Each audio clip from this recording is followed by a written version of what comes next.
여러분 안녕히 주무셨습니까? 빠르게 만나는 글로벌 뉴스 분석 굿모닝 글로벌 이주호입니다.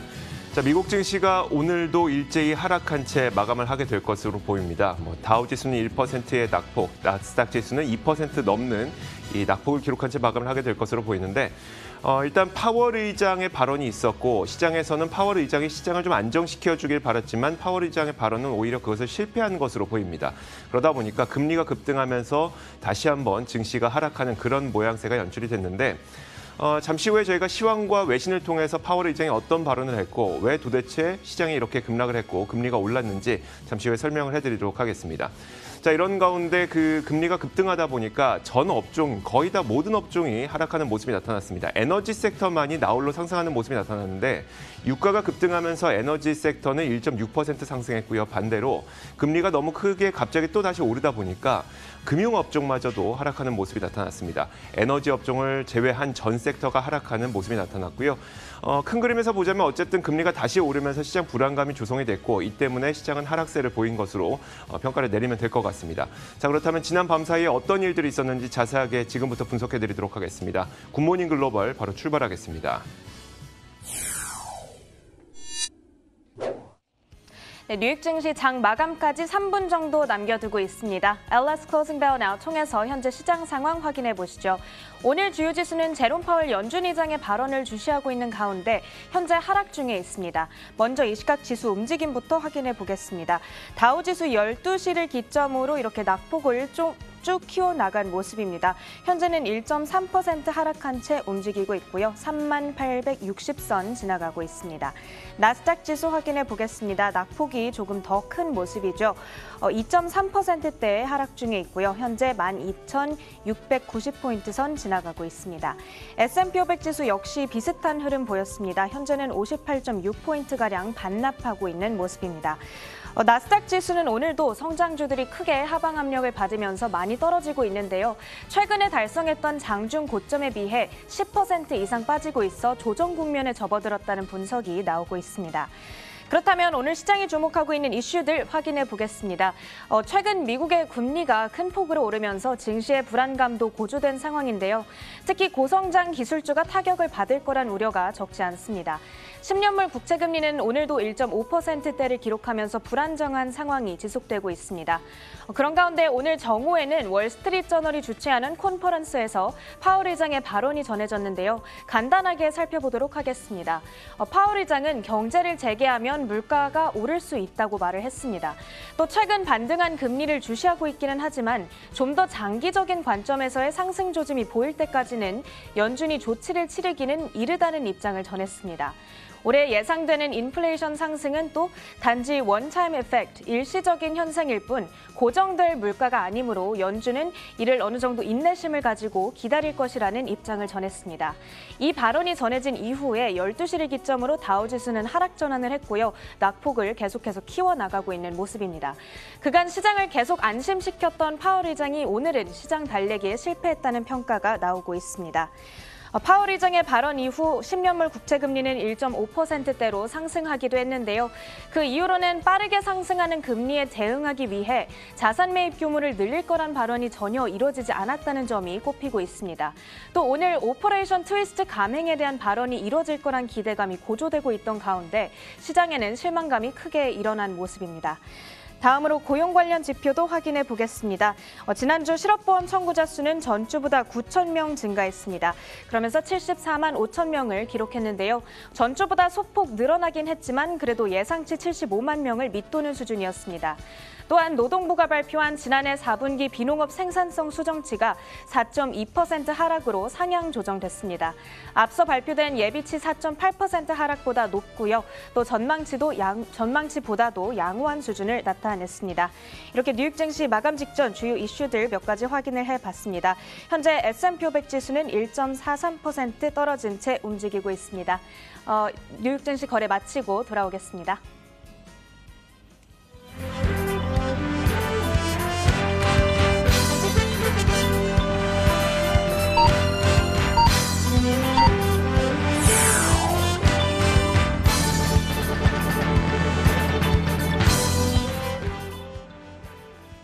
네, 미국장 지금 막 마감했습니다. 계속해서 오늘 업종과 종목별 흐름도 확인해 보겠습니다. 업종별로는 현재 이렇게 10개 섹터 하락 중에 있고요. 에너지는 오늘 유가 상승에 힘입어서 유일하게 2.27% 홀로 상승한 채 움직이고 있습니다. 그 외 섹터들 상당히 약한 모습들 눈에 많이 띕니다. 현재 자유소비재 2.3%, 기술주 2.4%의 낙폭을 기록하고 있습니다. 소재와 산업도 오늘은 1%대 하락하면서 상당히 약한 모습 나타내고 있습니다. 종목별 흐름도 관련해서 살펴볼 텐데요. 이 금리 상승에 대한 불안감이 고조된 만큼 오늘도 기술주의 약세는 이어지고 있습니다. 애플 현재 1.65% 하락 중에 있고요. 엔비디아가 3.57% 크게 떨어지고 있는 모습 나타나고 있습니다. 에너지주만이 오늘 유가 상승에 힘입어 눈에 띄는 강세를 나타내고 있었죠. 엑슨모빌이 현재 3.7% 오르면서 섹터 상승을 이끌고 있습니다. 한편 테슬라의 주가가 $2,000까지 오를 거라고 예측했던 베론 캐피털의 창립자 론 베론이 테슬라의 지분 180만 주를 처분했다고 전해졌습니다. 다만 그 이유에 대해서는 포트폴리오 비중을 조절하기 위함이라고 밝혔는데요. 그 속에서 테슬라는 현재 5.35% 하락 중에 있습니다. 마지막으로 전문가 진단까지 들어보도록 하겠습니다. 바이탈날리지의 창립자 아담 크리사플리는 오늘 파월 의장의 발언에 대해 다소 부정적인 평가를 내놨습니다. 투자자들이 원하는 만큼 시장을 안심시키지 못했다는 시각인데요. 특히 만약 국채금리가 너무 높은 수준으로 솟아났을 때 연준이 구체적으로 어떤 조치를 취할 수 있느냐에 대해 좀 속 시원하게 말해주지 않았다고 평가를 했습니다. 뉴욕 증시 마감한 지 2분가량 지나가고 있습니다. 마감 지수 다시 한번 확인해 보겠습니다. 다우 지수 1.1%대의 낙폭을 유지했습니다. 3923포인트 선에서 거래를 마칠 것으로 보이고요. 나스닥 지수는 오늘 2% 이상의 조정을 받은 모습입니다. 12,720선 가리키고 있습니다. S&P 500 지수는 1.34%의 하락, 3,768선에서 거래를 마칠 것으로 보입니다. 이렇게 뉴욕 증시 마감 시황 전해드리는 LS 클로징 벨 나우였습니다.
앞서 시황 살펴보셨습니다. 이에 대한 분석 내려보겠습니다. 클로징 벨 나우 오늘도 장혜진 앵커와 로제타 투자전문 최진석 포트폴리오 팀장 함께하겠습니다. 어서 오세요.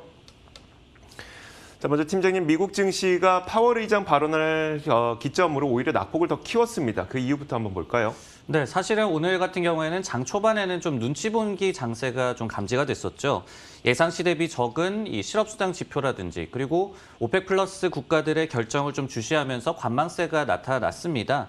하지만 이제 제롬 파월 연준 의장의 발언이 전해진 후에 오후 들어서 이제 낙폭을 많이 좀 확대를 했는데 국채금리도 1.5% 중반대까지 치솟았기 때문에 결국은 오늘도 국채금리와 증시의 흐름이 반대로 좀 연동됐다라고 볼 수가 있겠습니다. 결국 이제 인플레이션이 일시적이며 긴축까지 인내심을 가지겠다라는 이 파월 의장의 발언이 있었습니다. 하지만 이제 구체적으로 금리 안정을 위해서 연준이 어떤 액션을 취할 것이냐에 대한 언급이 없었기 때문에 시장이 굉장히 좀 실망을 한 것 같고요. 결국은 구원투수 역할을 했던 파월의 발언에서 별다른 내용이 좀 전해지지 않자 나스닥 지수 같은 경우에 공식적으로 이제 조정장에 진입을 하기도 했었고, 그리고 S&P 500 지수 같은 경우에도 장중 저점 기준으로는 연성적이 또 마이너스로 전환되기도 했습니다. 자, 이어서 상품 선물 시장도 살펴보겠습니다. 먼저 국제 유가가 이날 크게 올랐습니다. 거의 5% 가까운 장중 상승폭을 기록하기도 했는데 일단 오펙 플러스 국가들이 감산을 연장하기로 결정을 했죠. 여기에다가 사우디까지 나서서 자발적 그리고 독자적으로 하고 있는 감산을 4월까지 연장하기로 했습니다. 기존에 원래 사우디아라비아는 2월과 3월에 자발적 감산을 하겠다라고 하면서 일 하루 100만 배럴 정도의 감산을 추가적으로 실시하겠다고 약속을 했었는데 이것은 이제 4월부터는 안 하지 않을까라는 우려감이 있었지만 4월까지 이것을 연장하기로 하면서 국제 유가에는 상당히 큰 도움이 됐습니다. 유가는 이날 5% 가까이 오르기도 했었는데요. 현재 선물 시장에서는 4.7% 오르면서 64.17달러 수준을 기록하고 있습니다. 자, 이어서 금값도 한번 살펴보도록 하겠습니다. 자, 금값은 파월 의장이 금리 안정에 실패하면서 금리가 급등하자 하락세를 지속하고 있는데요. 이날은 1,700달러도 무너지는 모습이 나타났습니다. 결국은 선물 시장에서 1% 넘게 하락하면서 1,696달러 선을 기록하고 있습니다. 자, 금리의 움직임도 한번 살펴보도록 하겠습니다. 자, 오늘은 아무래도 이제 금리에 대한 이야기가 굉장히 많이 나올 텐데 마찬가지 이유입니다. 파월 의장의 발언 이후에 금리가 급등을 했습니다. 지금 차트에서 보시는 것처럼 파월 의장 발언 직후 금리가 크게 오르는 것을 볼 수 있는데 장중한 때 1.55%까지 오르기도 했습니다. 지금 상승 탄력 조금 줄이긴 했지만 1.54%를 기록한 채 기록이 되고 있습니다. 자, 이렇게 상품 선물 시장 살펴봤습니다. 글로벌 외신 확인하도록 하겠습니다. 자, 첫 번째 뉴스 보겠습니다. 팀장 어떤 뉴스부터 볼까요? 네, 미국의 나스닥 지수가 조정장에 돌입을 했습니다. 이날 장중에 12,553까지 하락을 하면서 전 고점 지난 2월 12일에 세웠던 14,095 대비해서 10.9% 하락한 그런 수치를 보여줬는데요. 고점 대비 10% 이상을 하락을 의미하는 조정에 돌입한 셈이 될 텐데 이는 지난해 9월 초 이후 처음 있는 일이라고 마켓워치에서는 보도를 했습니다. 나스닥 지수의 상대적 부진 같은 경우에는 최근에 국채금리 상승이 기술주 위주 시장의 채권 또는 타 섹터 대비한 투자 매력도를 크게 떨어뜨리고 있기 때문으로 분석되고 있는데요. 미래 이익 성장의 가치를 많이 두고 있는 기술주 같은 경우에는 금리 상승 시에 그 성장 잠재력에 타격을 받을 수밖에 없습니다. 그래서 또 금리의 움직임에 예민하게 반응할 수밖에 없는 그런 업종 특성을 갖고 있습니다. 이날 제롬 파월 연준 의장이 인플레이션이 일시적이며 연준이 조기에 이 긴축 기조로 돌아가지는 않을 것이다라고 밝히기는 했는데요. 하지만은 금리 안정을 위한 구체적인 액션을 바랐던 시장은 실망하고 말았습니다. 그러면서 국채 금리가 급격하게 상승을 했고 기술주가 급락을 하면서 나스닥 지수는 조정장에 진입을 하고 말았습니다. 참고로 나스닥은 마지막으로 조정장에 돌입했던 지난 9월 초 수준 대비해서는 현재 약 한 15% 정도 상승한 수준입니다. 자, 이제 IT주들은 과연 앞으로 어떻게 될 것이냐가 가장 큰 문제가 될 것 같습니다. 아무래도 투자자분들이 굉장히 많은 비중을 IT 쪽에 쏟고 있기 때문일 텐데 경제 정상화의 기대감도 IT주에는 사실 약간의 악재로 작용을 했었죠. 여기에다가 금리 상승까지 2연타를 맞게 된 셈인데 IT 기업들에 대한 월가의 시각은 어떨까요? 네, 일단은 좀 이 부정적인 의견부터 말씀을 드리도록 하겠습니다. 월가의 대표적인 낙관론자인 펀드스트레이트의 톰 리가 최근에 관련 발언을 좀 전했었는데요. 포스트 팬데믹 시대가 가시화되고 있기 때문에 결국은 기술주의 시장에서의 그 주도주 리더십이 약화되고 있다는 분석을 제시를 했습니다. 대신에 에너지와 금융 등의 경기 민감주가 새로운 주도주로 부상하고 있다고 강조를 했는데요. 그러면서 성장주의 매력도가 상대적으로 떨어지고 있다고 또 덧붙였습니다. 특히 시장이 경제 정상화 노선에 대해서 좀 과소평가하고 있다는 그런 해석도 제시를 했는데요. 즉 이른바 리오프닝이 더욱더 좀 빠르게 진행될 수 있다는 뜻으로 해석할 수가 있겠습니다. 네, 반면에 기술주에 대한 성장을 믿고 있는 사람들도 여전히 있을 것 같은데, 자, 관련 의견을 소개해 주시죠. 네, 대표적으로는 이제 웨드부시라는 IB의 댄 아이브스 애널리스트가 이 같은 의견을 견지를 하고 있죠. 결국 이제 큰 틀에서 봤을 때 기업이라든지 또 소비자들의 첨단 IT 기술에 대한 수요가 앞으로도 견고하게 이어질 것이다. 즉 디지털 전환은 단기에 그칠 현상이 아니다라는 그런 의견을 계속해서 좀 고수를 하고 있습니다. 그러면서 이제 애플이라든지 마이크로소프트 등의 대형 기술주를 포함해서 성장주가 지금이 매수 기회를 제공하고 있다라는 콜을 또 남기기도 했습니다. 이 밖에 오펜하이머 같은 경우에도 기술주의 하락세가 최근에 매수 기회를 제공하고 있다라고 분석을 한 바가 있었고요. BTIG 같은 경우에도 기술주의 하락으로 매력적인 투자 진입점이 형성됐다는 분석을 내놓았거든요. 이처럼 아직까지는 양측의 의견이 팽팽하게 좀 맞서고 있는 상황이기 때문에 시장에 대한 판단을 정확하게 내리기는 좀 힘든 상황이 진행이 되고 있습니다. 네, 다음 뉴스는 이조 앵커의 픽입니다. 내용 확인해 보겠습니다. 자, 제롬 파월 연준 의장의 발언이 지난 밤사이 시장을 안정시키기는커녕 오히려 낙폭을 더 키웠습니다. 월스트리트 저널에서는 시장 안정에 실패했다 이렇게 평가를 내리기도 했는데 제롬 파월 연준 의장은 이날 이런 발언을 했습니다. 인플레 압력이 있을 수는 있지만 이것이 정책 변경을 가져오진 않을 것이다 라고 얘기를 했는데요. 그는 이날 경제 재개는 가격 상승 압력을 초래할 수 있다 이렇게 설명을 했습니다. 다시 말하자면 현재 상황을 일시적인 인플레이션, 그러니까 그냥 일시적인 현상이다라고 본 것이죠. 그런데도 불구하고 왜 시장은 오히려 낙폭을 키웠을까? 그 이유에 대해서 CNBC에서는 이렇게 설명을 했습니다. 최근 가파른 금리 상승 때문에 시장 참여자들은 연준이 어떤 수단을 써서라도 제발 그 금리를 좀 안정화시켜주길 바라고 있습니다. 그 수단 가운데 하나가 바로 오퍼레이션 트위스트죠. 이 오퍼레이션 트위스트라고 하는 것은 단기물을 매도하고 장기물을 매수함으로써 수익률 곡선을 평탄화시키는 작업을 할 수가 있는 건데요. 자, 그림 한 가지를 보여드리도록 하겠습니다. 자, 이 그림에서 이 파란색 선을 보시면 되는데 이 파란색 선이 바로 수익률 곡선입니다. 수익률 곡선이 장기물과 단기물의 이 금리 차이가 너무 급격하게 벌어지면서 수익률 곡선이 굉장히 가팔라져 있는 것을 볼 수가 있습니다.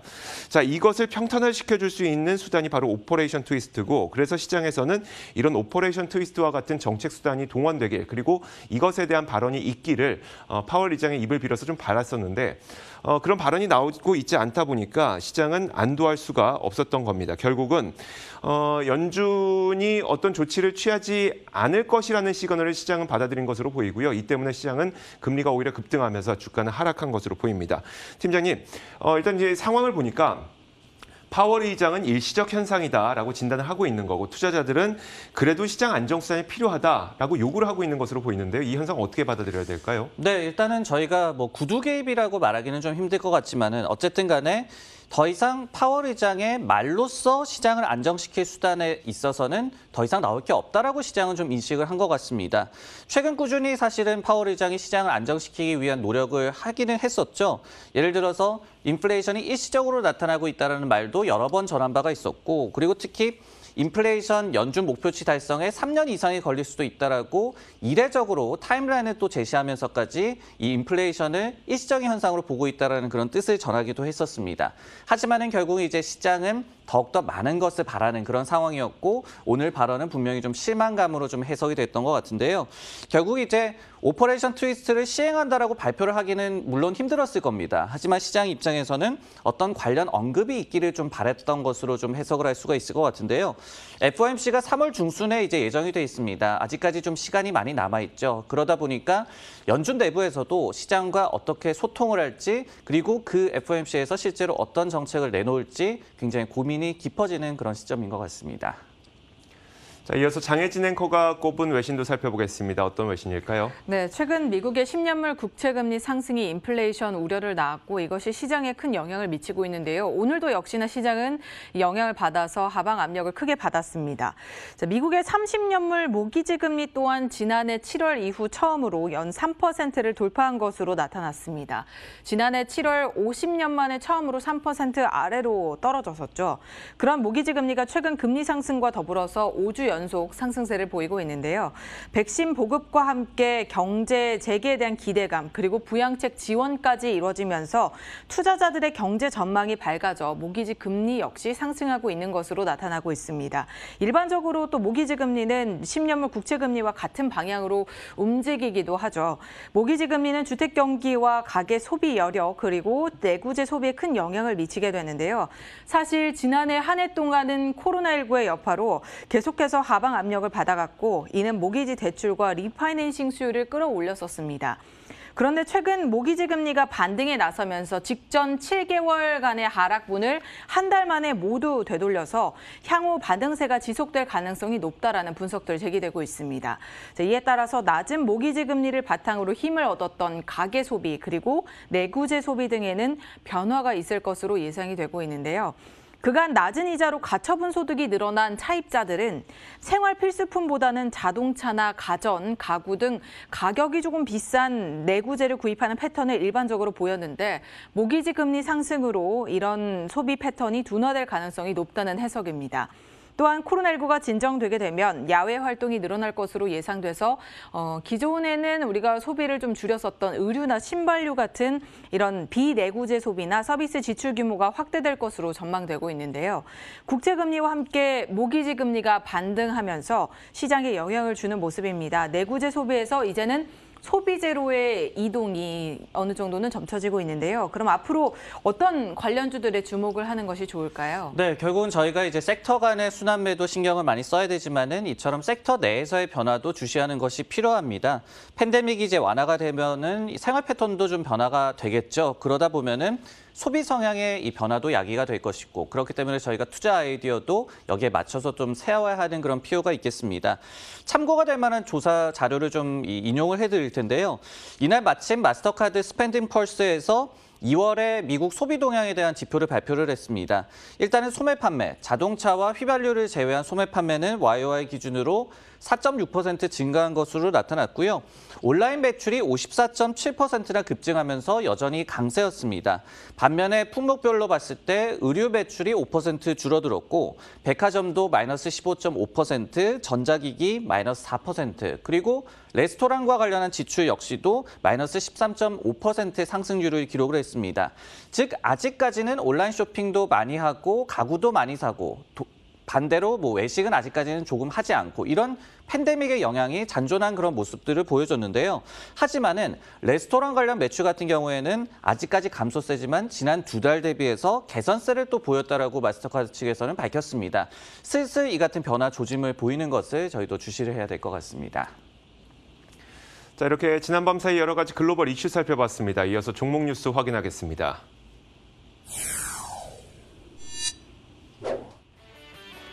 오늘의 종목 뉴스입니다. 팔란티어가 캐시우드의 추가 매수 소식에 약세장 속에서 선전하는 모습을 보였습니다. GM은 LG화학과 두 번째로 미국의 배터리 공장을 건설하기로 했다고 전했습니다. 마지막으로 디즈니가 오프라인 매장 20%를 폐점한다고 밝혔습니다. 자, 첫 번째 기업부터 보겠습니다. 팀장님, 팔란티어를 들고 오셨네요. 네, 대대적인 약세장 흐름 속에서 빅데이터 분석 기업인 팔란티어의 주가는 오늘 선방을 넘어서서 급등을 했습니다. 결국은 우리가 돈나무 누나 또는 언니라고 부르는 캐시우드가 믿음을 보여줬기 때문이었는데요.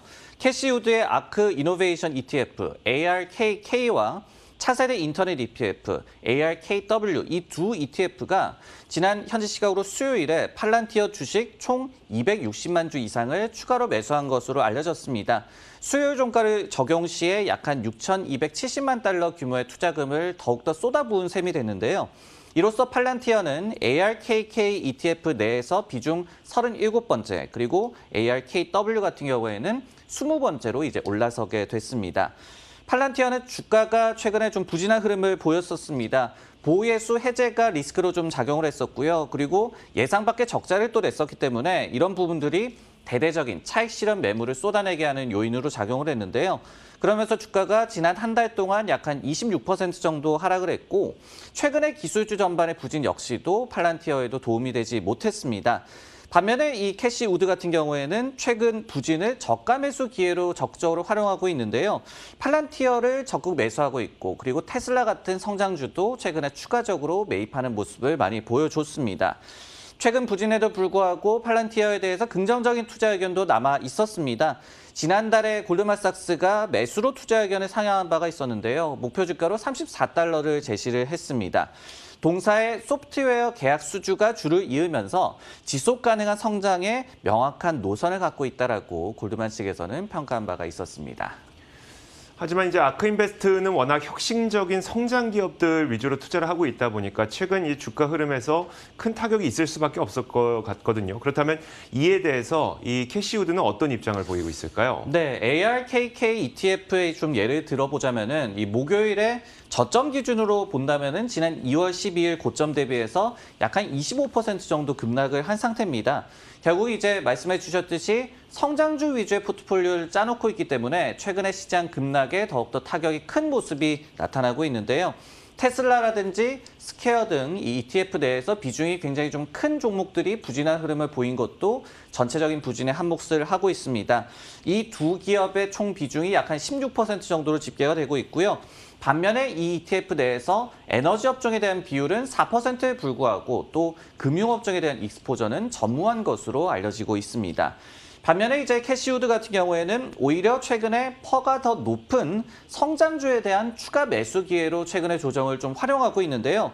민감주로의 순환매가 결국은 강세장으로의 확장 과정이다. 그렇기 때문에 장기적으로 더 좋다라는 발언을 최근 전하기도 했었습니다. 네, 한편 이날 증시에서 이렇게 팔란티어처럼 이례적으로 선전한 종목이 또 있을까요? 전일장 마감 이후에 실적을 발표한 스노우플레이크 같은 경우에도 오늘 약세장 속에서도 주가가 좀 급등을 했습니다. 결국은 이제 이익 미스에도 불구하고 매출 성장세 입증에 시장이 좀 환호한 셈이었는데요. 도이체방크가 그러면서 실적 공개 후에 보유해서 매수로 투자 의견을 상향 조정을 했습니다. 목표 주가도 270달러에서 300달러로 올려잡았고요. 도이체 측에서는 이 데이터 기반의 의사결정 그리고 클라우드 도입 등의 현재 대세 성장 산업이 될 수 있을 만한 두 가지를 갖춘 좀 최적의 포지션을 이 기업이 갖고 있다라는 평가를 제시하기도 했습니다. 네, 다음 종목 뉴스는 이조 앵커의 픽입니다. 내용 확인해 보겠습니다. 자, 글로벌 자동차 기업인 GM이 LG화학과 손을 잡고 두 번째 미국 배터리 공장을 설립하기로 했다는 소식이 월스트리트 저널의 단독 보도를 통해서 전해졌습니다. 물론 이날 시장 분위기가 워낙 안 좋다 보니까 GM의 주가는 하락하긴 했지만 상당히 기대감을 갖게 만드는 소식 가운데 하나였었는데요. 월스트리트 저널은 GM의 대변인이 확인을 해준 내용이라면서 미국에서 두 번째 배터리 셀 공장을 지으려고 하고 있고 구체적인 결정은 올해 상반기 내에 나올 것이다 이렇게 전했습니다. LG화학과 조인트 벤처를 설립해서 미국 테네시주에 건설하기로 합의를 한 것으로 전해지고 있고요. 최종 결정은 아니지만 이 정도까지는 어느 정도 합의가 됐다고 봐도 될 것 같습니다. 이미 GM과 LG화학은 미국 오하이오주에 23억 달러 규모의 공장을 건설하고 있고 내년이면 이 공장은 가동을 시작하게 되거든요. 그렇게 되면 매년 생산하는 전기차에 필요한 배터리를 자체적으로 충분히 공급을 할 수 있게 됩니다. GM은 일단 그 2035년까지 모든 내연기관차를 다 퇴출시키고 전기차로 교체한다는 계획을 갖고 있을 뿐만 아니라 좀 짧게 봤을 때 메리바라 GM 회장은 2025년까지 30개 전기차를 또 출시할 것이라고 천명한 바 있기 때문에 이런 상황에서 배터리 공급의 수급 안정은 굉장히 중요한 필수적인 요소가 될 수밖에 없겠죠. 이런 측면에서 상당히 긍정적인 뉴스로 해석이 되고 있습니다. 자, 팀장님, 배터리 공장을 두 번째 공장을 착공한다고 합니다. 이제 GM이 장기적인 성장 동력을 좀 확보했다고 볼 수 있을까요? 월가의 시각은 어떨까요? 네, 충분히 좀 긍정적으로 해석할 여지가 있을 것 같습니다. GM의 전기차 이니셔티브가 기대를 모으고 있는 이유 중에 하나가 바로 이제 얼티움 배터리 시스템이 되겠죠. 그렇기 때문에 배터리 공장을 추가로 건축을 한다라는 거는 여기에 관련해서 본격적으로 이제 행보를 확대하겠다라는 뜻으로 해석을 해볼 수가 있을 것 같습니다. 얼티움 배터리 같은 경우에는 올해 말에 이제 험머 EV와 함께 선을 보일 예정으로 알려지고 있는데요. 물론 이제 현재 착공 중인 오하이오 공장이라든지 그리고 향후 착공할 공장에서 만들 제품은 그때는 아니라고 또 이해를 하시면 될 것 같습니다.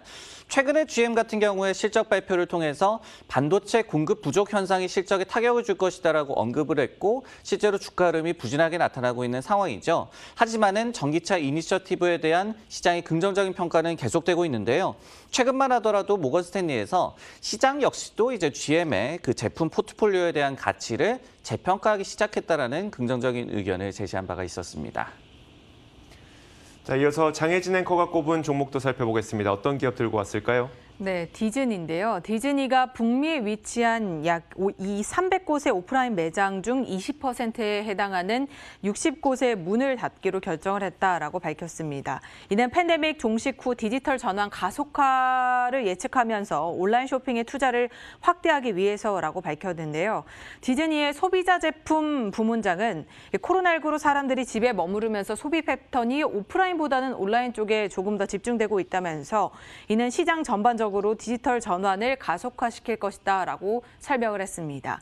팬데믹이 종식되더라도 온라인 소비로 전환했던 소비자들이 그들의 소비 패턴을 다시 오프라인으로 바꾸기보다는 온라인으로 유지해 갈 것이라는 해석인데요. 따라서 당사의 홈페이지인 샵 디즈니를 개편해서 더 다양한 상품을 개발하고 그리고 이커머스 사업을 확장시켜 나가겠다라고 밝혔고요. 디즈니 캐릭터 제품뿐만 아니라 픽사, 마블, 그리고 스타워즈 등 더 많은 캐릭터 상품을 담고 옷과 인테리어 제품, 그리고 소장용품 등 판매 제품군도 다양하게 늘려나가겠다라는 포부를 밝혔습니다. 다만 디즈니 측은 중국과 일본 지역의 매장은 그대로 운영할 방침이다라고 밝혔고 소매 유통업체인 타깃 내 입점 매장이나 디즈니랜드 내 매장 등 샵인샵 매장 등도 폐점을 하지 않고 그대로 운영을 해 나가겠다라고 덧붙였습니다. 자, 디즈니가 온라인 트렌드에 발맞춰서 오프라인 매장을 축소하겠다라고 밝혔습니다. 그간 매출은 나지 않았지만 비용은 들었던 그런 오프라인에 대한 부분에 대한 비용이 좀 줄어들 것으로 예상이 되고 있는데요. 월가의 디즈니에 대한 전망은 어떻습니까? 네, 앞서서 말씀을 드렸었던 이 마스터카드 스펜딩 펄스 측의 자료를 재인용을 하면서 좀 설명을 드리겠습니다. 의류 소매 판매가 5% 줄었다라고 말씀을 드렸었죠. 근데 온라인으로 통한 의류 판매는 47%나 급증을 했고요.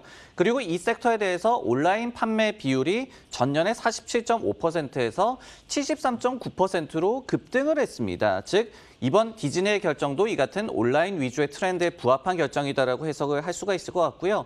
투자 의견 측면에서 좀 말씀을 드리자면은 디즈니 같은 경우에는 주가가 이미 신고가도 여러 번 좀 경신을 했었고 많이 좀 올라와 있는 상태입니다. 하지만은 그래도 낙관론이 좀 여전하게 감지가 되고 있는 그런 상황인데요. 예를 들어서 뱅크 오브 아메리카 같은 경우에는 최근에 매수 의견을 유지를 하면서 목표 주가 223달러도 그대로 유지를 했습니다. 결국 이제 경제활동 재개 시에 디즈니의 수혜가 클 것이다라고 예상을 했고요. 특히 테마파크와 관련해서 소비자들 간에 억눌린 수요가 상당할 것이다라고 분석하기도 했습니다. 자, 이렇게 지난밤 사이 나왔던 여러 가지 글로벌 이슈와 더불어서 종목 뉴스까지 살펴봤습니다. 오늘도 장혜진 앵커와 로제타 투자자문 최진석 포트폴리오 팀장 함께했습니다. 수고하셨습니다.